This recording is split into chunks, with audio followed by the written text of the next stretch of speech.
Assalamualaikum warahmatullahi wabarakatuh dan salam sejahtera. Hari ini kita akan belajar matematik tingkatan 1, nombor nisbah bab 1.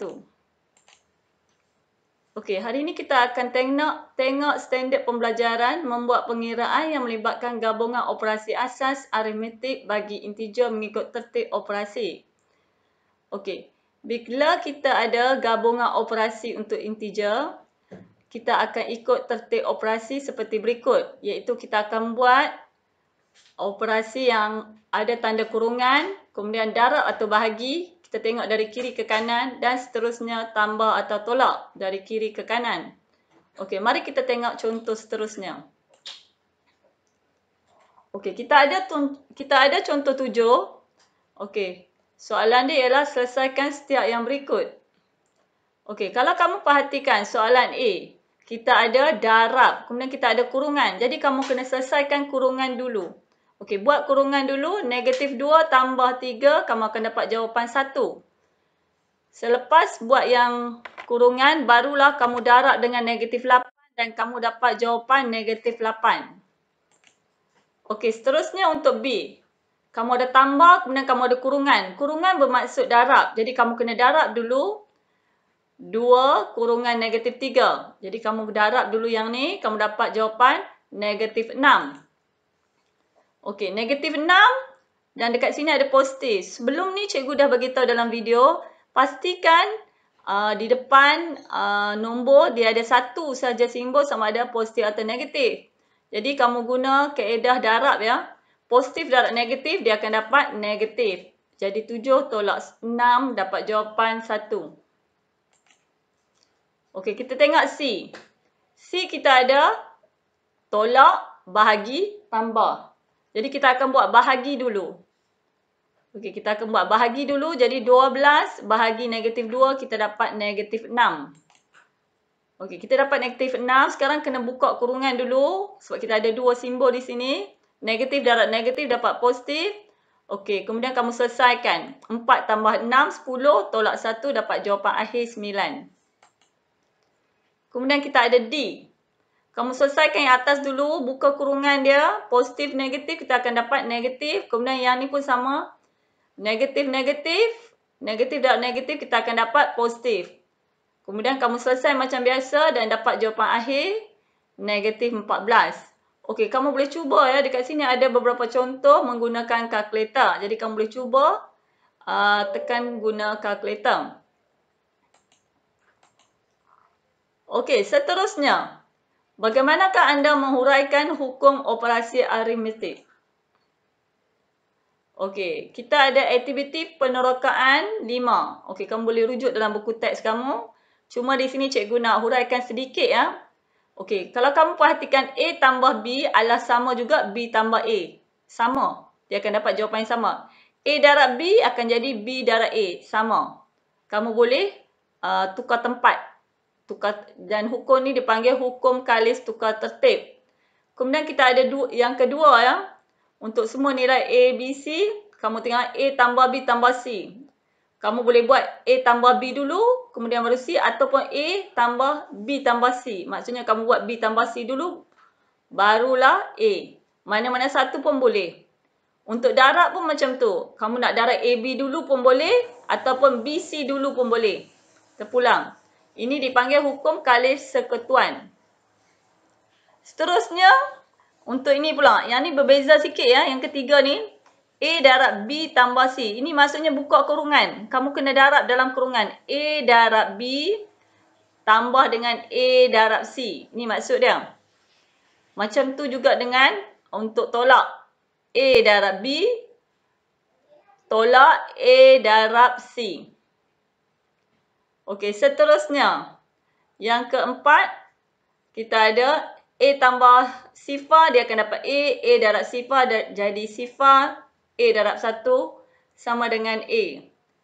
A tambah negatif A, dia akan jadi sifar A darab 1 per A, kamu hapuskan A ni akan dapat sama dengan 1. Ini dipanggil hukum identiti. Jadi bila kamu buat operasi aritmetik, kamu akan jumpa benda-benda ni semua. Jadi cubalah aplikasikan balik hukum-hukum ini dalam menjawab soalan-soalan yang diberikan. Okey. Tadi kita dah bincang tentang operasi aritmetik. Sekarang bagaimana kamu menghitung dengan efisien? Jadi kalau kamu tengok ni, ada contoh 8. Bagaimana cara selesaikan? Dia kumpulkan 38 tambah 2. Dia akan jadi 40. Kamu buat dia jadi nombor 10, 20, 30. Bagi senang nak tambah. Okey. Jadi kita akan dapat sini 40. Okey, seterusnya yang B. Kita ada 24. Kita ambil 2 darab 5 supaya dia jadi 10. Dah jadi 10 baru darab dengan 24. Okey, ini hukum kali seketuan. Yang terlibat ialah hukum kali tukar tertib dan kali seketuan. Okey, seterusnya kita ada 3040. Kamu pecahkan dia jadi 3000 tambah 40. Ini maksudnya 7 darab 3000 tambah dengan 7 darab 40. Yang tadi kita belajar buka kurungan. Okey, seterusnya kamu selesaikanlah sehingga dapat jawapan 21,280.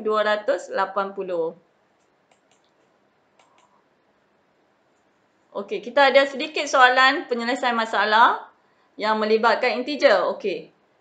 Kita baca soalan dulu. Tunggakan kad kredit Luqman ialah RM230 pada suatu ketiga. Jadi jumlah tunggakan ni 230. Tunggakan maksudnya apa? Hutang. Jadi kita ada simbol negatif di sini. Kemudian dia menggunakan kad kreditnya untuk membuat bayaran bagi 3 buah buku yang berharga ringgit Malaysia RM120 setiap satu. Okey, satu buku RM120. Kita ada 3 buku di sini. Okey. Jadi dia buat bayaran. Maksudnya kamu keluarkan duit. Jadi jumlah pembelanjaan dia akan jadi negatif 360. Kemudian seminggu kemudian akaun kad kreditnya dikenakan faedah sebanyak RM3. Maksudnya dia kena bayar faedah. Jadi kamu ada di sini berapa? Negatif 3. Okey, Luqman membuat bayaran balik sejumlah 400. Dia bayar 400. Maksudnya dia nak selesaikan hutang dia 400. Kalau hutang negatif, okey, hutang kita kata negatif atau perbelanjaan semua negatif, okey, bayaran balik akan jadi positif. Jadi, soalan dia terangkan sama ada Luqman menjelaskan hutangnya atau tidak.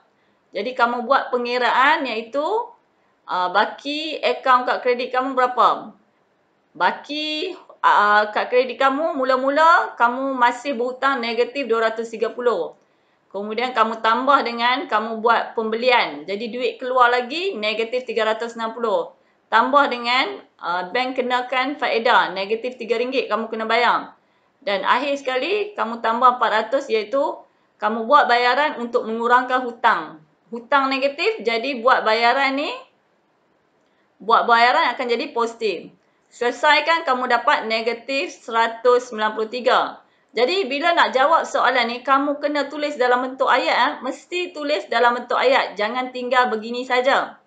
Jadi kamu kena tulis balik Luqman belum menjelaskan hutangnya kerana akaun kad kreditnya masih ada tunggakan sejumlah RM193. Kamu kena jawab balik soalan ni. Soalan tanya sama ada Luqman menjelaskan hutangnya atau tidak. Jadi kena jawab belum menjelaskan hutangnya.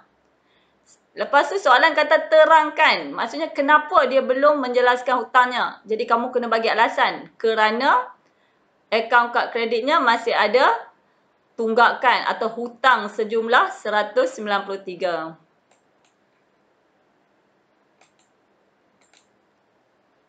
Sekian dulu. Terima kasih.